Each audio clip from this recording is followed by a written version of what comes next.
Queridos amigos, buenas tardes, buenas noches. Soy el doctor Jorge Oblitas, médico internista, y ustedes están en Doctoro una vez más. Nos encontramos con la doctora Pamela Montenegro. Ella es pediatra oncóloga, con quien vamos a hablar de un tema que me parece de bastante importancia. Es el tema cáncer infantil. Querida doctora, buenas noches. Gracias por estar aquí. Muchísimas gracias por la invitación. Es un placer para mí poder dilucidar muchas dudas y aclarar muchos conceptos. Gracias, doctora. La doctora Pamela Montenegro pertenece al staff de la red de salud de la clínica alemana. Ellos tienen un centro de salud espectacular en la zona sur, en Achumani, donde está el consultorio de la doctora. Es oncóloga pediatra, de mucho estudio, mucho reconocimiento, una capísima la doctora, y nos va a aclarar muchas cosas, porque el cáncer, hasta hace algún tiempo atrás, era una enfermedad que era prácticamente una sentencia, ¿no? Justamente ahora hablando con la doctora, debido a los avances de la ciencia, el cáncer se puede controlar en la mayor parte de los casos, siempre y cuando se hagan algunos diagnósticos a tiempo. Yo creo que ese es uno de los elementos más importantes al momento. Por eso estamos aquí, para darles los mejores consejos, no para que se asusten, no para que tengan miedo, sino para que junto con nosotros aprendan un poquito más a ver este tipo de enfermedades. El cáncer es un proceso de crecimiento lento, muchas veces de multiplicación y diseminación incontrolado de células anormales, que puede aparecer en cualquier parte del cuerpo e invadir tejidos cercanos. Las células también pueden diseminarse a través del torrente sanguíneo y del sistema linfático. El cáncer infantil, a diferencia del cáncer en las personas adultas, la mayor parte de estos tipos de cánceres, tengo entendido que es un cáncer que llamaban el cáncer de la sangre, que es la leucemia. Muchas de estas leucemias, cuando se las encuentran a tiempo, nosotros tenemos muchas opciones de tratamiento. El objetivo de este programa es justamente eso, hablar de estas opciones, de esta esperanza para los pacientes que puedan sufrir algún tipo de cáncer infantil. ¿Qué tan frecuente es el cáncer infantil, doctora? El cáncer infantil, según las recomendaciones y las acotaciones que tenemos de la Organización Mundial de la Salud, se diagnostican por año alrededor de 300,000 niños con cáncer. Wow. Y los diagnósticos pues son mucho más comunes en países en vías de desarrollo o que tienen una pobreza per cápita que se ha establecido por la misma Organización Mundial de la Salud. Si bien hace más de 10 años decíamos que no teníamos mucho cáncer infantil, esto se ha visto en la actualidad mucho más frecuente por el impacto y la implementación de terapias diagnósticas, programas de detección precoz, la educación al personal de salud y por la angustia de los propios padres que son los que nos traen a los niños. Lo que pasa es que había un subregistro. Eso ha pasado con muchos tipos de cáncer, que parecería que han aumentado su incidencia, pero en realidad es que no se los diagnosticaba, ¿no? Exactamente. ¿Cuáles son los principales tipos de cáncer infantil? Pues la bibliografía y a nivel mundial reconocemos los tres principales: la leucemia, que es un cáncer en la sangre, los tumores del sistema nervioso central y los linfomas, que son propios de los ganglios. Sí.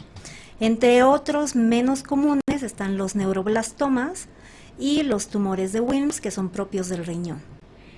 Esos prácticamente son el 90 y pico % de tumores. La leucemia por sí sola representa el 25 al 30% de la causa más común de cáncer infantil. Es increíble. Es el más común. Igual, yo sé que en Bolivia tenemos muy pocos datos estadísticos, pero de acuerdo a su experiencia, ¿cuáles son los que más vemos? Me imagino que igual es la leucemia. El más común, el que representa casi un 45%, es la leucemia. Está seguida de los linfomas, la cistiocitosis y los tumores renales, el tumor de Wilms específicamente. ¿No? Ajá. Doctora, la leucemia es un tipo de tumor sanguíneo. En los niños de estos tipos de leucemia, ¿cuál es el más frecuente? La leucemia linfoblástica. Lo que pasa es que las leucemias las agrupamos por edad. Ya. Y de acuerdo a eso podemos determinar la frecuencia. La leucemia linfoblástica aguda se presenta más comúnmente entre los 3 a 5 años y la frecuencia anual o la incidencia es de 2 a 3 por 100,000. La leucemia mieloide, que es un poco más agresiva, se presenta en adolescentes, pero las dos son las más comunes, ¿no? Y de las dos, si se las detecta a tiempo, tenemos muchas pautas de tratamiento. El cáncer infantil, a diferencia del cáncer de adulto, es un cáncer que podemos ofrecer una curación en un 80% de nuestros pacientes. ¿Esto qué quiere decir? Que de 7 a 8 niños de 10 niños, 7 a 8 podemos curarlos. Curarlos completamente. Si los diagnosticamos a tiempo, si hacemos estadificación a tiempo, si hacemos tratamiento dirigido, personalizado y adecuado. La leucemia linfoblástica, si se diagnostica y se ofrece el tratamiento adecuado, se puede curar actualmente en un 80 o 90% de los casos. La linfoblástica. La linfoblástica. Tenemos en Bolivia los tratamientos para este tipo de cánceres. Tenemos en Bolivia el tratamiento, en realidad los tratamientos son normatizados por grupos cooperativos internacionales que te dan las pautas de manejo. Y tenemos el acceso en la actualidad para todo el tratamiento, para hacer todo el tratamiento desde la inducción, que es el tratamiento inicial, hasta las últimas semanas del mantenimiento. O sea que no estamos muy lejos de los otros países. No. Es más, en la actualidad el propósito de la Organización Mundial de la Salud es buscar para el 2030, para el 2030, que alrededor del 60% de los niños en países en vías de desarrollo como el nuestro tengan curación, protocolos de manejo, incluso acceso a tratamiento. Obviamente sin costo. Sin costo. Porque son tratamientos caros, ¿no? Sí. En la actualidad el tratamiento pues lo está subvencionando el gobierno. Sí, no tenemos acceso a muchas terapias específicas o terapias dirigidas que sí podrían condicionarle un costo extra a los familiares. Ya. Pero sí tenemos acceso en el país a muchos tratamientos y muchas opciones de manejo. No estamos tan mal. No estamos tan mal. Algo que es súper importante es saber que el manejo de un paciente oncológico no solo depende del oncólogo, depende de todo un equipo, desde el pediatra que hace el diagnóstico hasta la psicóloga, la trabajadora social, el cirujano, el terapista, claro, el endocrinólogo, por todas las alteraciones que podemos tener durante el curso del tratamiento. Claro, así como es multifactorial muchas veces, es multidisciplinario, ¿no es cierto? Tenemos que contar con un buen equipo. Aquí nosotros contamos con buenos equipos de profesionales que acompañan en este caso, al que viene a ser la cabeza del equipo, ¿no? El pediatra oncólogo. El trabajo ideal es un trabajo en equipo conjunto. El trabajo coordinado, donde decimos cuándo se va a iniciar, qué se va a iniciar, el soporte a la familia, que es un pilar súper importante para poder seguir adelante con los tratamientos y así evitar la principal causa de recaídas o fallas de tratamiento, que es el abandono. Cuando no terminan, ¿no? El tratamiento. Doctora, ¿cuáles son los factores de riesgo que se han identificado en estos tipos de cánceres?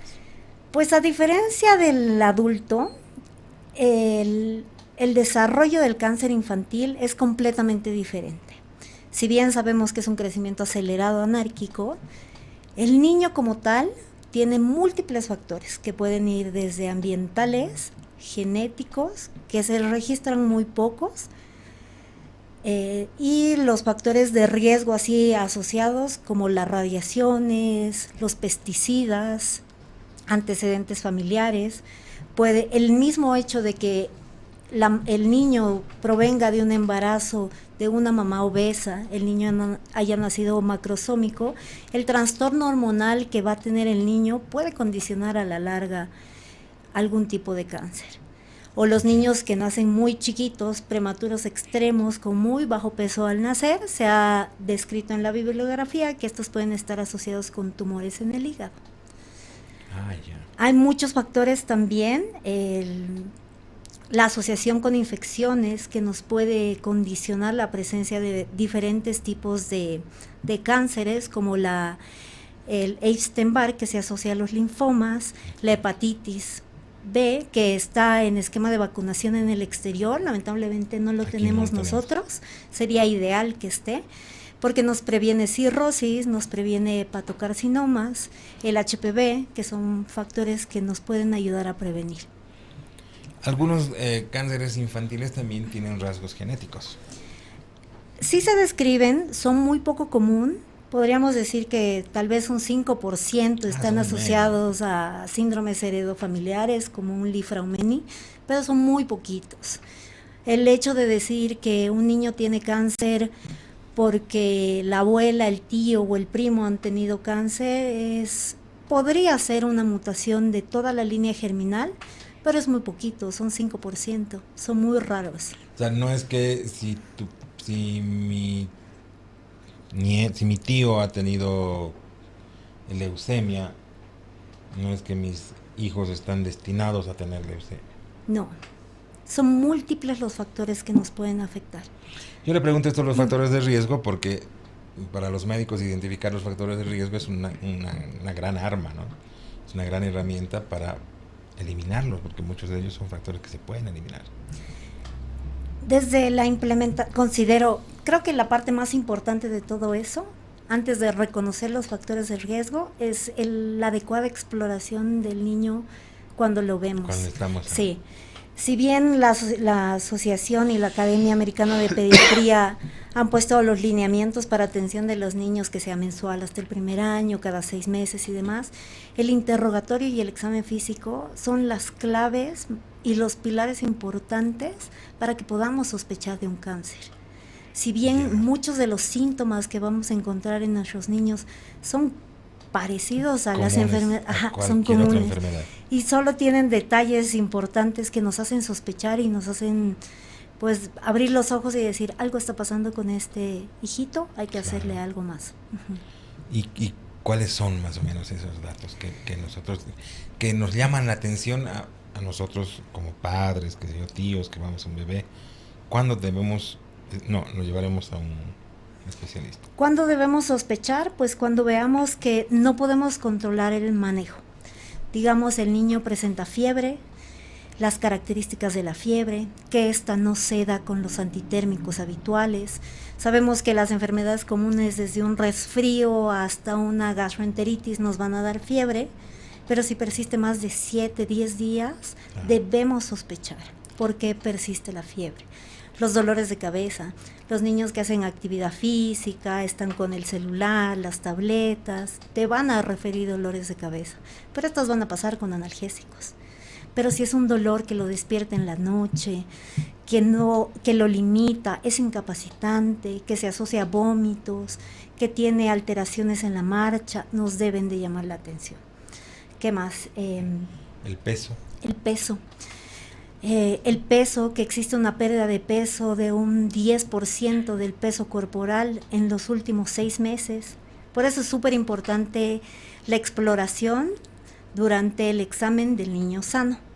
No es solamente ir, pesarlo, tallarlo, sino hacer un control detallado de todo eso. Si mi niño ha perdido 10%, ¿por qué está perdiendo? Algo está pasando Exactamente. ahí, ¿cierto? Los ganglios. Si bien los ganglios pueden crecer o pueden aumentar de volumen en cualquier proceso respiratorio en los niños de 3 a 5 años, estos pueden permanecer inflamados durante las primeras 6 a 8 semanas. Si con tratamiento, manejo, persisten, aumentan de volumen, son duros, dolorosos, móviles, se debe de hacer otro tipo de intervención. Estudiarlos un poquitito más. El famoso dolor de crecimiento. Claro, el dolor de huesitos, ¿no? De los niños. Que es súper común igual en los niños de 5 años, que te refieren, tiene dolor en las piernitas, que se produce básicamente por una elongación de la fibra. Pero te debe de llamar la atención cuando de repente este dolor se localiza solo en una extremidad, lo limita, el niño claudica, lo despierta en la noche, hay aumentos de volumen. Todas esas cosas son datos súper importantes que nos deben de llamar la atención. Si duran más de 2, 3 semanas, ya son signos de alarma y de sospecha. ¿No? Sí. Más de 2 o 3 semanas, cualquiera de estos síntomas no deberían seguir ahí. No debería. Ya has controlado cualquier infección, se controla hasta en 10 días, máximo 15. Cualquier otra enfermedad que produzca dolores de huesos y demás tendría que estar controlada. Pero más de 2 o 3 semanas ya con una persistencia de estos síntomas que nos acaba de decir la doctora, paren las orejas, vayan donde un especialista. Otros datos súper importantes igual en los niños chiquitos, cuando los mamás les cambian el pañal, que noten el crecimiento de la pancita. Las visceromegalias pueden ser comunes y en ocasiones no las diagnosticamos a tiempo, llegan con tumores bien grandes abdominales, difíciles de tratar en ocasiones. Tenemos una pregunta que la vamos a contestar a la vuelta cuando volvamos después de estos anuncios. Estamos con la doctora Pamela Montenegro, ella es especialista en pediatría oncológica y estamos hablando de cáncer infantil. ¿Es posible la detección precoz del cáncer infantil? Me lo contesta a la vuelta. Volvamos después de estos anuncios, querido Rick.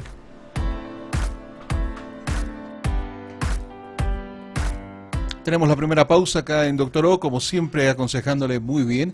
El primer dato que le puedo dar es que siga el programa a través de nuestras redes sociales. Estamos en Facebook, Doctor O, también en nuestro canal YouTube, Transmedia Bolivia. Son las dos opciones que usted tiene para poder disfrutar todo el programa. O revivir otro de los programas que hemos tenido en el lapso de este ya año que estamos junto a ustedes. Nos vamos al primer corte con este consejo. Últimamente el clima mejora y todos queremos vernos bien, estar saludables. Ahora esto es posible junto a Formolime. Formolime es un producto de origen natural que actúa atrapando hasta el 66% de las grasas consumidas en los alimentos y las elimina de manera natural. Con Formolime perdé esos kilos de más y que no vuelvan nunca más.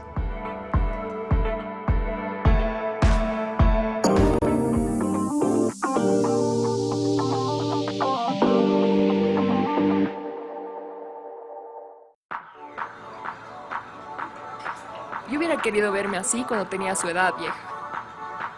¿Chicas? Adri, Nikki, ¿cómo están? ¿Dónde han estado? Ahí nomás, bien, ¿vos? También, ¿cómo están? Estás súper bien. Gracias. Sí, se te ve súper bien. Gracias, chicas. Ah, con razón. Con Natur Complex, verte y sentirte bien.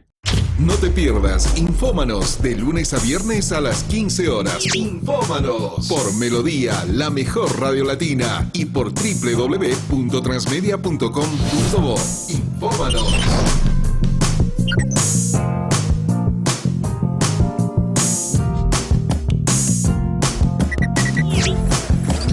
Infómanos. ¿Te sientes cansado todo el tiempo? ¿Te falta energía? ¿Te faltan vitaminas y minerales? Toma Verotonil, la fuente de energía y vitaminas que tu cuerpo necesita.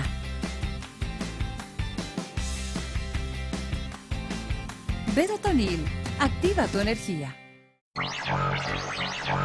Transmedia. La evolución de la radio.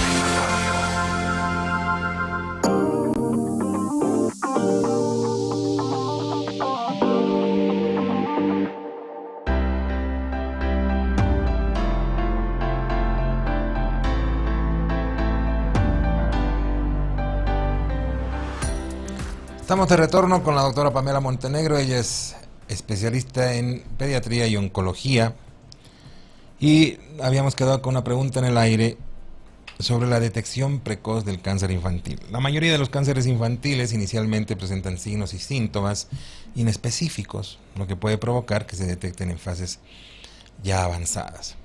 En los países de ingresos altos, donde los niños suelen estar sometidos a una estrecha vigilancia, tanto médica como parental, las posibilidades de una detección precoz son mucho más elevadas. Ayer yo hablaba con un pediatra, el doctor Jorge Salazar, que justamente nos explicaba la importancia de que vayan los niños a sus controles mensuales, etcétera, etcétera, y de lo que acaba de decirnos la doctora, esa anamnesis, ese examen físico, esos exhaustivos en la consulta del pediatra me parece que son vitales, pero me imagino que hay otras más.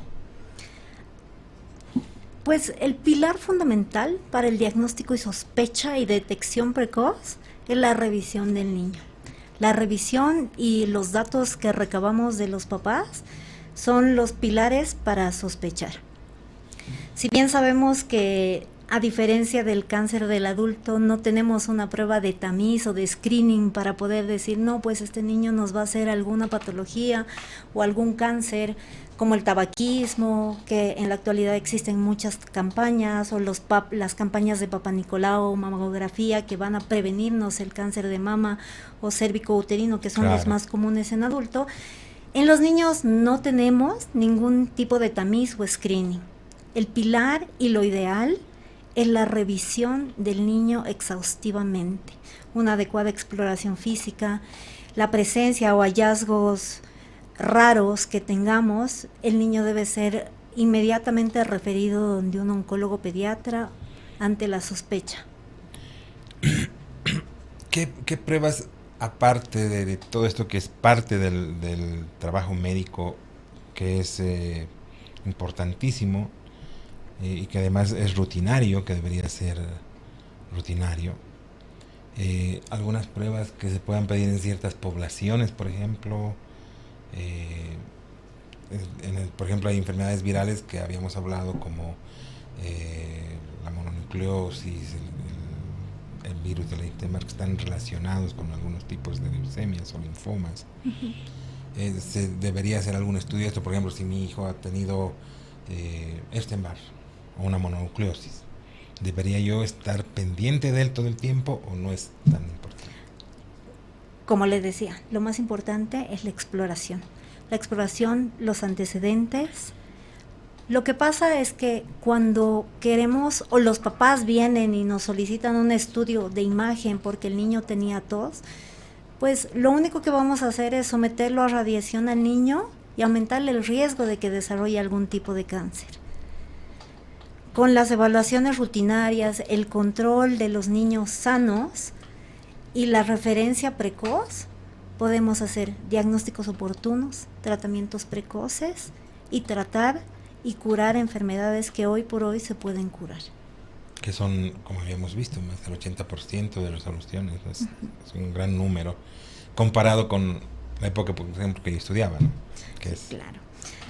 Lo interesante es que el cáncer infantil pues ya se lleva estudiando hace más de 70 años.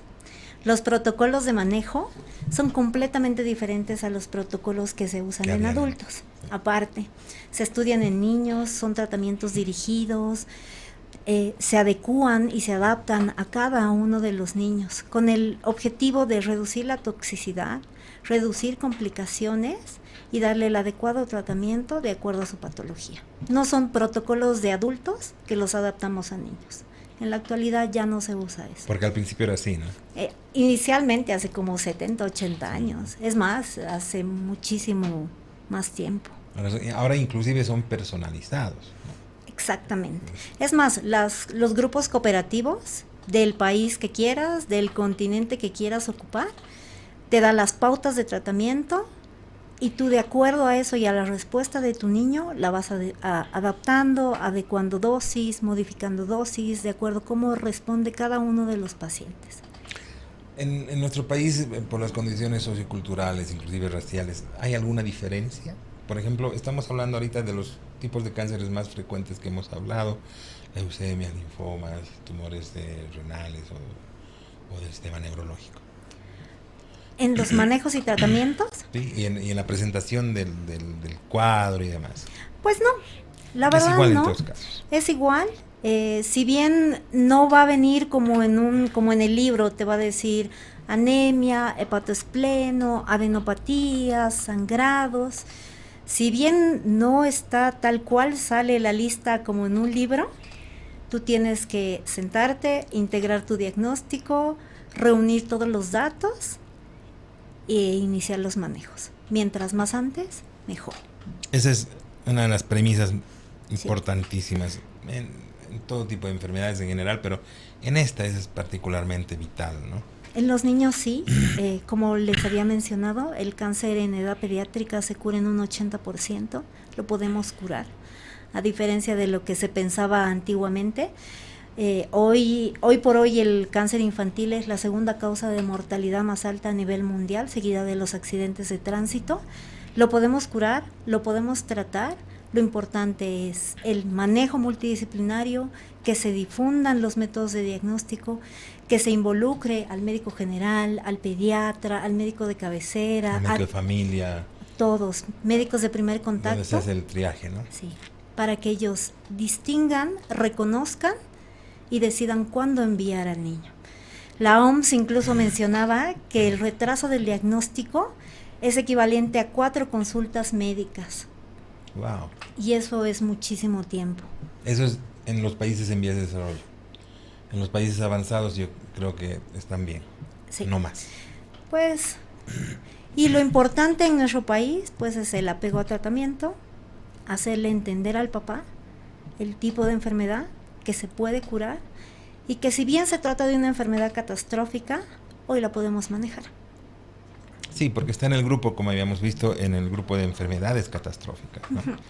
Y es muy duro hablar de esto, porque todos, bueno, muchos somos padres, nos asusta demasiado la palabra cáncer, nos asusta demasiado el llegar en algún momento a eso. Pero tenemos que saber que si se hacen las cosas bien, y justamente este programa es para eso, y por eso es lo que estamos hablando de este tema, ¿no? Hay muchas posibilidades de curación, y eso lo vamos a ir repitiendo durante este programa y siempre, porque la esperanza es lo que queremos demostrar acá, ¿no? Y es una esperanza basada en hechos científicos, basada en evidencia, que queremos manifestar a los pacientes que nos están escuchando, a los papás y más, para darles esa luz que muchas veces en el consultorio no podemos darles. Sí, eso es verdad. Si bien sabemos que el solo hecho de que te digan, señor tiene cáncer, independientemente el tipo, independientemente el tiempo, independientemente la condición en la que cuentes al niño, el soporte a la familia, el que tienda a la familia, el que se asimile esto, es súper importante para poder darle la contención al niño, la contención a la familia y poder llevar a cabo un tratamiento lo más satisfactorio posible. Con las menos bajas posibles. Sí, ¿no? ese es el objetivo. Mientras más precoz sea nuestro diagnóstico, antes iniciamos tratamiento, sabemos la etapa del cáncer, es menor, recibe menos tratamiento, el tratamiento es dirigido. Y en la actualidad pues están usando muchas terapias dirigidas, terapias blanco, segundas líneas de tratamiento. Que son fabulosas, que espero que alguna vez lleguen a nuestro país. Algunas ya las tenemos, con costos elevados, con Claro, muy sí. buena respuesta, pero son fabulosas. ¿Se puede evitar el cáncer infantil? Existen muchas estrategias que podríamos usar. Lamentablemente, como ya le había dicho, no, o sea, un tamiz, un screening, no hay, ¿no? Podríamos hacer detecciones precoces con la exploración, que es lo más importante.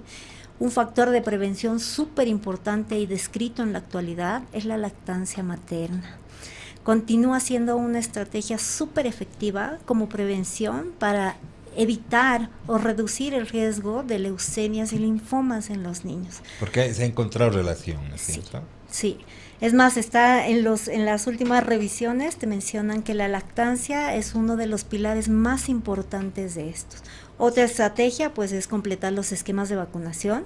Si bien hay papás que nos dicen que no, que el dolor, la molestia y todo lo El demás. autismo y todas las barbaridades que se escuchan Exactamente. en las redes.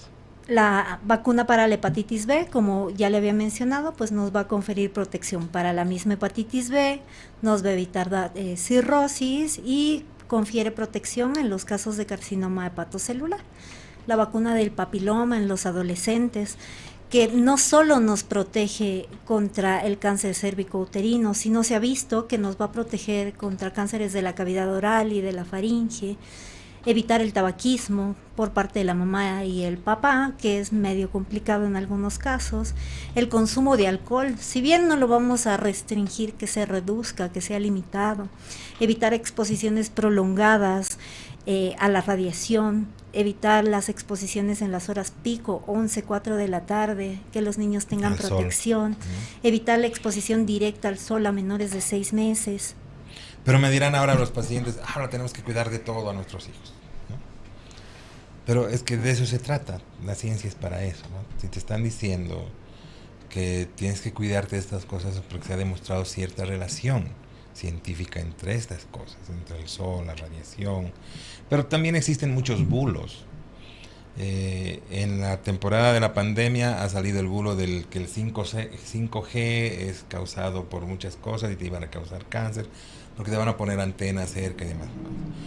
Así como existen otros casos de que se ha demostrado que la radiación de ciertas sustancias, por ejemplo, hay muchos casos famosos en Estados Unidos que han ganado juicios a grandes empresas porque estaba relacionada la leucemia justamente con el agua que bebían algunos niños, ¿no? En ese sentido, ¿hay algún peligro que yo tenga antenas de esas grandotas de las telecomunicaciones de mi casa? No, absolutamente no. No. No hay miedo. O sea, No. quítense ese miedo O sea, para empezar. es más peligroso que vayamos donde el pediatra, donde el médico general, nuestro médico familiar, el médico de cabecera y le pidamos una radiografía porque el niño trae tos. Claro. Es más peligroso. Estás exponiendo porque- radiación. Exacto.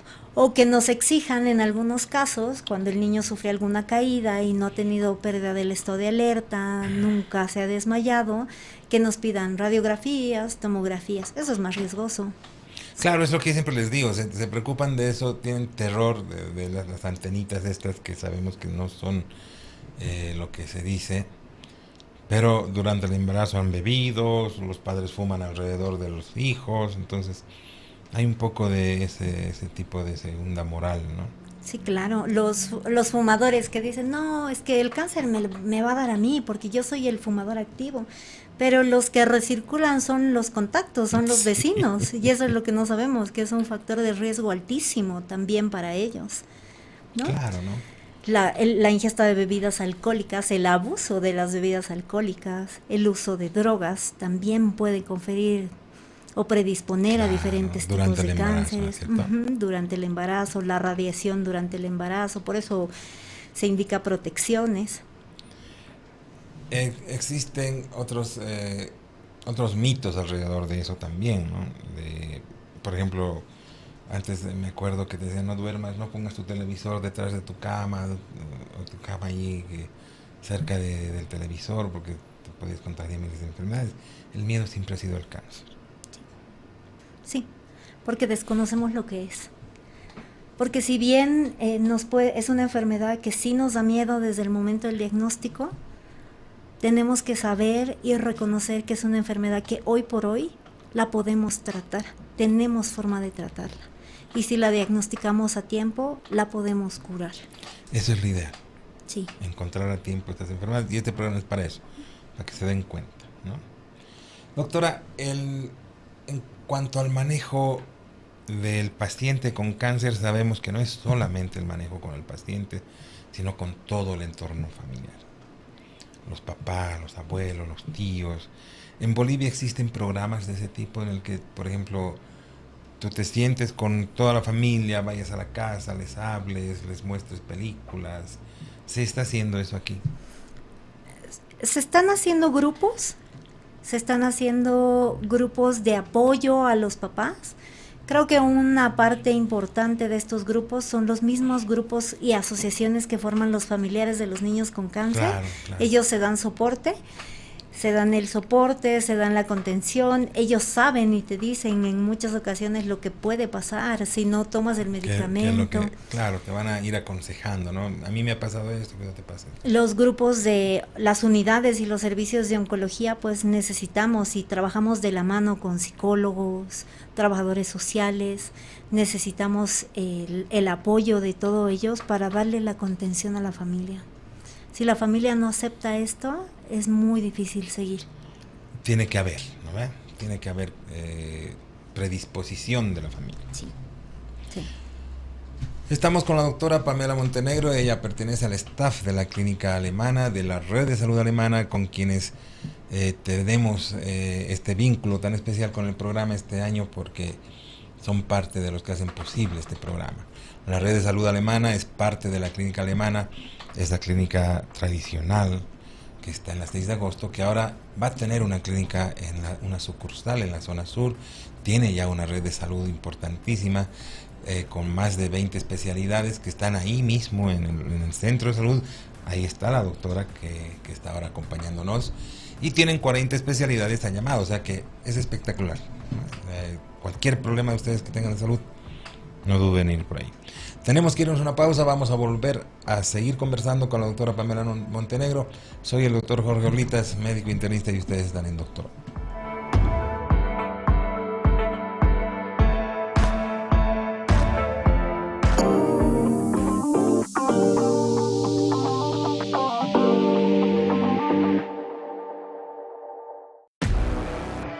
Para lograr un objetivo, se necesita fuerza. Se necesita preparación. Se necesita disciplina. No hay excusas, lo tienes todo. Tienes Colnatur Sport. Que nada te detenga. Colnatur Sport. Máximo rendimiento.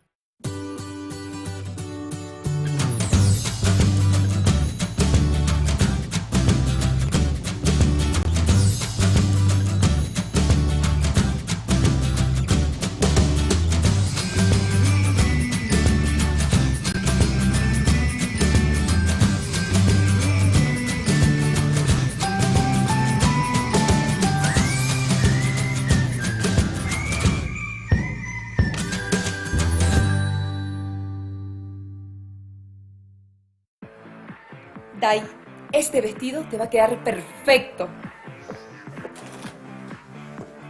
Tengo que bajar de peso. Así no voy a ir a la fiesta. Pero toma Formulae, es la solución. Quitarse un peso de encima y vivir de forma saludable ahora es posible. Formoline atrapa el 66% de las grasas consumidas en los alimentos y las elimina de forma natural. Puedes bajar más de 4 kilos en solo 10 semanas de tratamiento. Con Formoline, perdé esos kilos de más y que no vuelvan nunca más.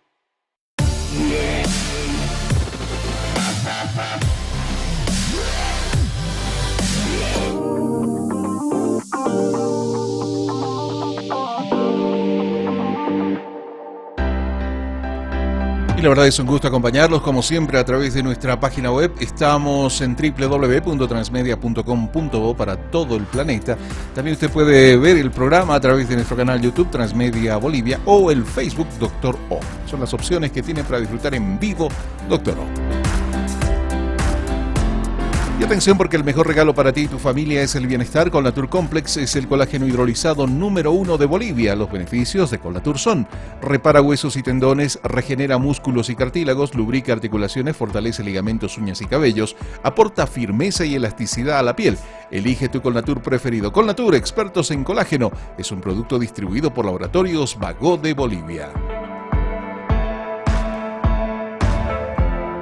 Vamos con este nuevo segmento. Adelante, doctor O, lo escuchamos, lo vemos. Nos acompaña la doctora Pamela Montenegro, pediatra oncóloga del staff de la clínica alemana, de la red de salud alemana.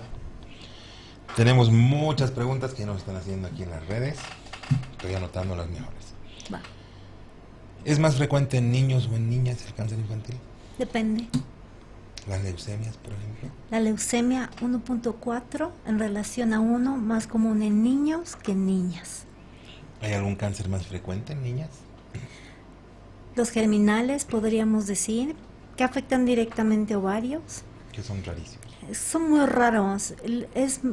Decirle este tipo de cáncer le va a dar exclusivamente a un niño o este tipo de cáncer le va a dar exclusivamente a una niña es algo muy loco de decir y pensar, porque aparte o se presentan en la misma frecuencia o se presentan casos raros o esporádicos en algunos niños. No existe un sexo determinado para estos tipos de cáncer. Sí se han descrito que puede haber más frecuencia en varoncitos o más frecuencia en niñas, pero no es una ley general. No. Además 1.4 de 1 no es nada. Es como, no. Matemática, ciencias de la salud, no logro ubicar la proporción. Doctora, al principio hablábamos de que en los países desarrollados es uno de los cánceres más frecuentes, si no el más frecuente. Los niños mueren más, las causas de mortalidad más importantes en los países desarrollados son justamente uno de ellos es el cáncer infantil. ¿Por qué no en los países en vías de desarrollo del tercer mundo? Más allá de que en nuestros países se mueren de otras cosas los niños, ¿no? Creo que algo que tenemos en contra los países en vías de desarrollo o pobres es que no tenemos estadística. Bueno, sí, No tenemos la estadística adecuada para decir estas son las principales causas. La OMS en la última publicación dice 60% de los niños se diagnostican y se pueden curar en países desarrollados y un 30% o 20% en los países de bajos recursos. Entonces, básicamente es estadística. Es solamente eso. Solo es estadística. Yo creo que si tuviéramos estadística, podríamos poder llegar a equiparar. Es más, hay una página en el internet que se llama Globocan. En esa página tú puedes buscar por cáncer, por país, por ciudad, incluso la frecuencia, la epidemiología y todo lo demás, que está actualizado hasta el 2023. Wow. Claro, entonces es muy difícil contar con esa información en ciertos países como el nuestro, donde no tenemos muchas estadísticas. Nuestra estadística es la que es nuestro talón de Aquiles. Sí, siempre ha sido eso.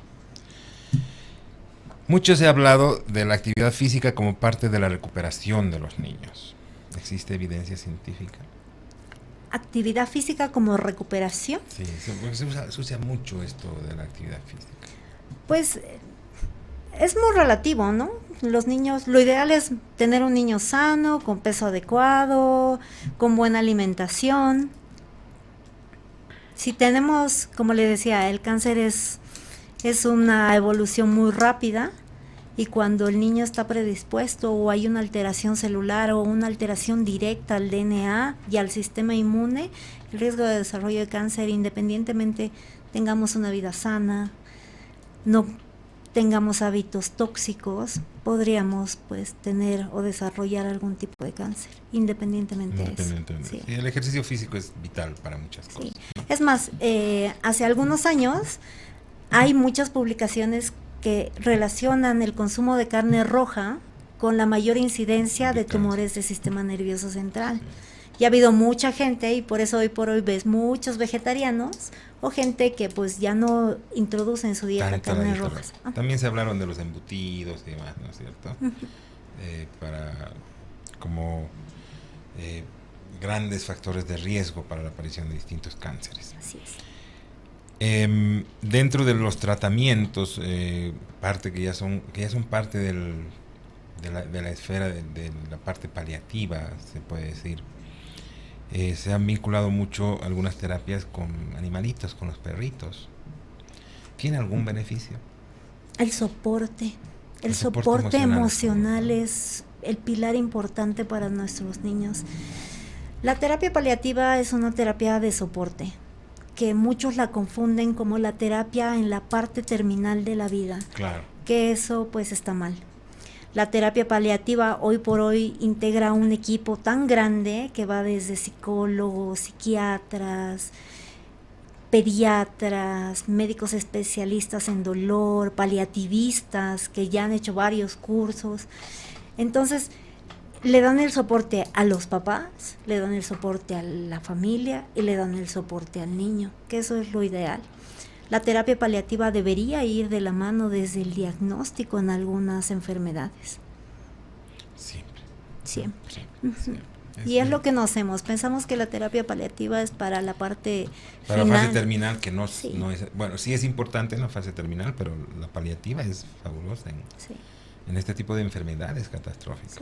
¿No? Y eso, incluso en la actualidad mencionan que no solamente el cáncer, sino diferentes enfermedades, diabetes, hipertensos, que al inicio no sabemos manejar, artritis, que no sabemos manejar o cómo sobrellevar todo eso. Deberían tener un apoyo, soporte. Sí, eso es vital. Y pues la terapia con animalitos a los niños siempre les da contención. Es fabuloso, sí. Yo creo que es fabuloso. Porque incluso están iniciando el tratamiento y tú les dices, oye, no estés con tu perrito, sácalo, no lo beses tanto, que ya no duerma contigo. Terminan la parte intensa y te dicen, ¿ya puedo tenerlo a mi perro conmigo? Les da les da mucho soporte. En cuanto a la psicooncología, tengo una pregunta, tengo varias preguntas, las he resumido en una. La psicooncología, que me parece que es una rama nueva, importantísima, que es la psicología aplicada en este caso, me parece que es vital, pero muchos padres no están de acuerdo. Entonces me preguntan ahí en las redes, ¿es de verdad necesaria? Es un apoyo. La psicóloga puede, el psicooncólogo puede ayudarle al niño a entender lo que tiene, porque si bien el papá le va a decir lo que es y le va a intentar apoyar, el niño capaz no se abra con un papá. El niño se va a abrir más fácilmente con una psicóloga, alguien Exacto. que se vaya y le diga, oye, esto tienes o Como hagamos un extraño, esto. ¿no? Es más fácil. La psicooncología se usa como parte del tratamiento. El abordaje del psicólogo debe estar desde el diagnóstico de los niños para el apoyo emocional, no solo del niño, sino de los papás también y de la familia. Que es vital. Sí, el entorno es como nuestra piedra angular para que todo nos vaya bien. En los cánceres de adultos, la forma en que tú enfrentas a tu enfermedad se ha demostrado científicamente que te ayuda muchísimo, ¿no? En el cáncer de mama, en el cáncer de próstata, la forma en que tú manejas la enfermedad desde el punto de vista emocional. Por ejemplo, si te deprimes y no lo llevas muy bien, es más fácil que tengas metástasis y otras cosas. ¿Sucede lo mismo en los niños? Sí, sí. Los niños entienden muy bien. Algo importante es nunca ocultarle al niño lo que tiene. Eso te iba a preguntar. Eso es súper importante, que el niño sepa lo que tiene. El niño es parte importante para decidir lo que sigue. Porque si él no le echa ganas, no vamos a llegar a ningún lado. Tiene que ser, ¿no? Y el entorno, obviamente, ¿no? Pero es el niño. Sí. Yo tenía un profesor de psiconeurología que me decía, háblenle a sus pacientes que visualicen la enfermedad, que imaginen, que se sueñen que su cuerpo está ganando una batalla, aunque sea dibújenles las células cancerosas, dibújenles las otras células que van a pelear para matar ese cáncer, para que ellos en su cerebro, y van a ver cómo eso les ayuda mucho. Sí, es verdad. Hay niños que te dibujan y te dicen, es que los niños amputaditos, Claro. que son sometidos a resecciones, te dibujan, te dicen esto me ha pasado, pero ya no me duele, estoy mejor así. Llega un momento en que ellos aceptan y sobrellevan mejor la enfermedad que incluso nosotros. Claro, ¿no? Son valientes, ¿no? Sí. Sí. La psicooncología es pilar Ayuda fundamental. Sí. Doctora, tenemos que irnos a otra pausa, la última pausa, y estamos cerca de finalizar el programa. Tengo algunas preguntas muy importantes en cuanto a la quimioterapia, la radioterapia. No podemos hablar de tratamientos, pues son un montón, son bastantes, pero más o menos dar unas pautas sobre los tiempos de duración, qué se puede esperar. Y hay bastantes preguntas, así que, querido Rick, vámonos a una pausa, volvemos después de estos anuncios. Tenemos la última pausa acá en Doctor O, como siempre con consejos importantes. Hoy un tema bastante delicado, cáncer infantil. Usted puede seguirnos a través de las redes sociales, a través de nuestro canal YouTube. Recuérdelo, grábeselo en lo posible. Es importante que usted nos siga, hace grande esta comunidad que necesita de estos datos definitivamente para informarse en cuanto a tratamientos, en cuanto a nuevas técnicas, en cuanto al desarrollo, en cuanto a la medicina. Nos vamos entonces a este último corte con este consejo. Cuida tu salud, vive la vida con mucha energía. Todo esto gracias a Verotonil. Las vitaminas y minerales son fundamentales para mantenernos saludables, prevenir enfermedades y recuperarnos de estas. Verotonil es el mejor multivitamínico y energizante, contiene 26 vitaminas y minerales. Verotonil es la fuente de vitaminas y energía que tu cuerpo necesita. Verotonil es un producto de Laboratorios Bagó de Bolivia.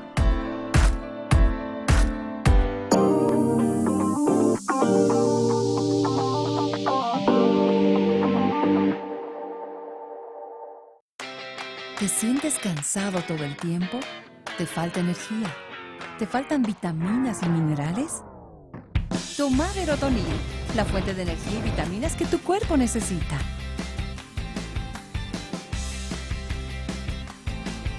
Verotonil, activa tu energía.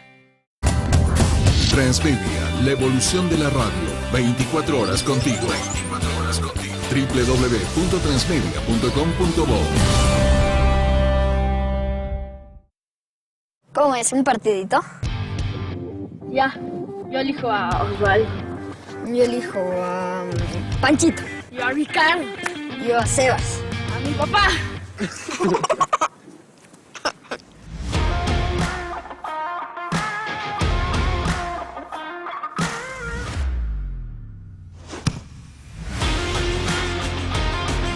Que nada te detenga.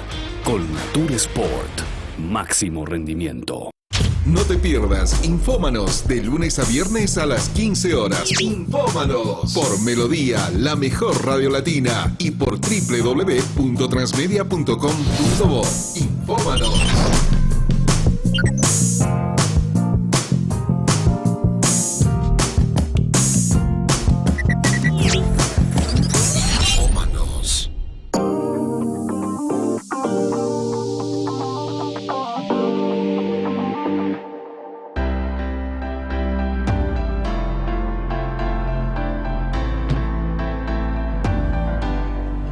Estamos de retorno con la doctora Pamela Montenegro. Ella es pediatra oncóloga y estamos hablando de cánceres infantiles. Aproximadamente, ¿cuánto tiempo dura el tratamiento de los niños con leucemia, linfoma? Un aproximado. Depende. ¿Qué debemos esperar? Primero, el tipo de cáncer, los tiempos, el tipo de tratamiento, el régimen de quimioterapia es personalizado, dirigido.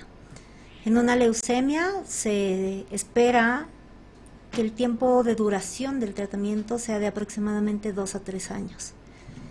En los linfomas, el tiempo de tratamiento es muchísimo más corto. Es más corto. 6, 8 meses. Si es un linfoma linfoblástico, básicamente lo tratamos como una leucemia. Entonces el tiempo es de 2 años, 2, 3 años. El linfoma, 8 meses, en dependencia a cómo nos responda. En algunos casos, dependiendo del tipo de respuesta, el estadio del tumor, prolongamos la quimio, cambiamos quimioterapia, ajustamos quimioterapia.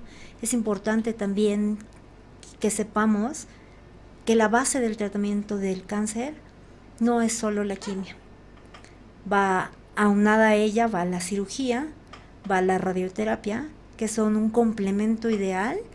Desde hace más de 50 años que ya se van practicando y se van empleando. Perfeccionando, sí, ¿no? Sí. Cada vez más. Y ahora en Bolivia contamos con radioterapia. Tenemos radioterapia, tenemos cirujanos formados en oncología, tenemos cirujanos, muy buenos cirujanos, que nos han sabido ayudar y apoyar con el manejo de estos niños. ¿Qué deben tener en cuenta los sobrevivientes de cáncer infantil después de superar la enfermedad? Los supervivientes son como el cherry para nosotros. Decir que tenemos un niño superviviente es, iniciamos la vigilancia al mes determinado todo, después de hacer todos los estudios con los que hacemos el diagnóstico, y hacemos un seguimiento mensual. Se dice que el riesgo de recaída va reduciendo con el paso del tiempo. A los 5 años, el riesgo de que un niño recaiga o presente otro tipo de cáncer es del 0.01%. Los pacientes supervivientes ya los definimos como tal cuando superan ese tiempo, esos 5 años, e ingresan en la actualidad a clínicas de supervivencia, donde les hacemos estudios especializados y terapias dirigidas por el tipo de tratamiento que han ido recibiendo. Después de los 5 años. Sí. Sí, lo ideal es meterlos después de los 5 años, hacer clínicas de supervivientes. Hay guías de manejo del NCI donde te dicen, para este tipo de cáncer vas a hacer esto, los estudios que necesitamos hacer. ¿Y más o menos qué cosas son? Me imagino que alimentación especial, ejercicios. Pues la alimentación, es que los niños en algún momento tienen que volver a ser niños normales. Exacto. No se vale que tengamos a un niño relegado o a un lado o en una esquina, en una burbuja porque ha tenido cáncer. No, el niño tiene que volver a su vida normal, tiene que volver a la escuela, tiene que volver a su actividad física, tiene que volver a comer rico porque a veces no les dejamos comer rico. tiene que volver a su vida normal. Ese es el objetivo. Después de los 5 años, ¿hay algún otro periodo de tiempo más que te diga ya andate, ya estás libre? No. Cuando llegamos a los 5 años, nuestro riesgo es del 0.01% de que aparezca algo más. O sea, es mínimo, casi nulo. Casi nada, 0.00, Sí. bajísimo, ¿no? Sí, es bajísimo.